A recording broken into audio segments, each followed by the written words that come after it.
Stinky. You, I was about to freestyle, but let me cut that short. Alright, I made a video about DR.ENQI a couple of days ago, and the video wasn't even really about him being a scammer. It was about his fall from grace. It was about DR.ENQI going from having thousands and thousands of supporters who were buying his CMOS to having no supporters. And he took advantage of a period of time when people were interested in what he had to say because his best friend, Brother Polight, had just gotten arrested for pedophilia, and DR.ENQI was insulting him and distancing himself from Polight and talking trash about Polight and exposing all of these dark secrets about Polight and, you know, stuff like that. And it wasn't about him being a scammer, but after I posted that video, I've had a few people actually email me, about 4 people email me, and I only had, the video has 200 views right now, and 4 people emailed me about, you know, just they wanted to thank me about making that video because DR.ENQI scammed them. You know, I'm gonna read one from this brother named Michael. Peace.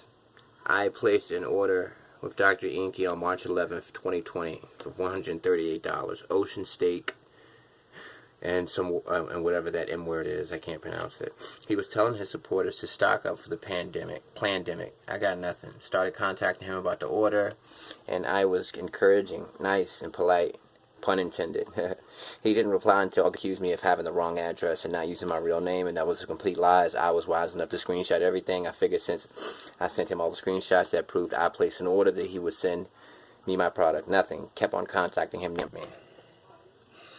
$138 isn't anything to me. I just don't like 10%ers.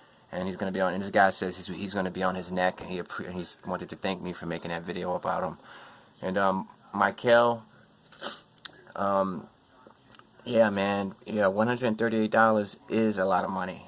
You know, we work hard for our money.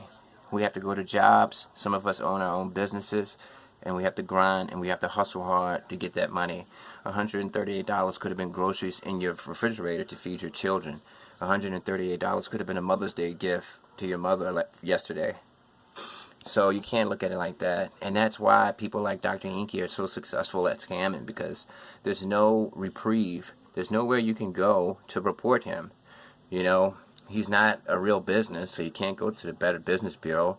DR.ENQI has always gotten sued and stuff like that, but he doesn't have any money, so if you sue him, you know, and they make a judgment against him, he's not going to pay because he doesn't have any legitimate income. So, yeah, I just want to put a warning out there. Don't mess with DR.ENQI. Don't buy anything from him. Don't buy anything from anybody from the conscious community.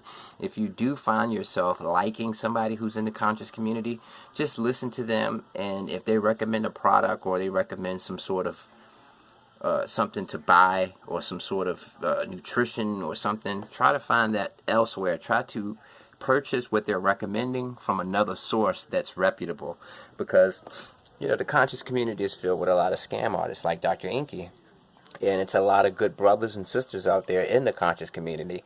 I hate the conscious community, but I don't hate the people who are fans of the conscious community or people who are the supporters of the conscious community, because I know that they have good intentions. They just want to be black.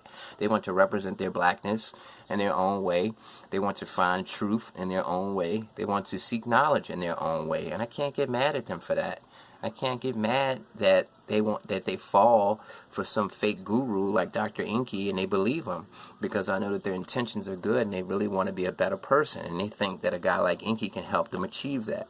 But in reality, brothers like DR.ENQI are smart at one thing, and that's recognizing a mark. A mark is a term that was invented in the wrestling industry.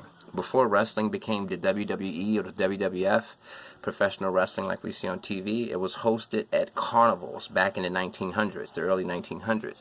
And the carnies who would put on these wrestling shows would call people marks who they could get to come into the tent to watch the wrestling event.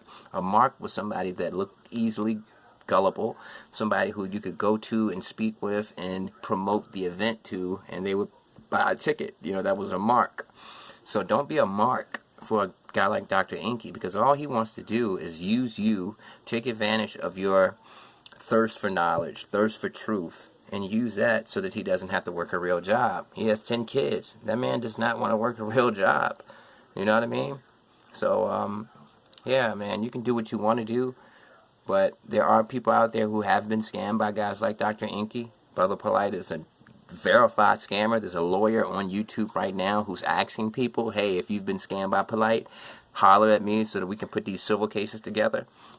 So just watch yourself out there, man, because like I said, you do have some good people in the conscious community, but the majority of them, they're bad, and they don't want to work real jobs, and they're going to take your money, and like this brother, they know that if they tell you, hey, I sent the product to you, you must have gave me the wrong address. There's nothing you can do because they're not a real business, So don't spend that money with DR.ENQI.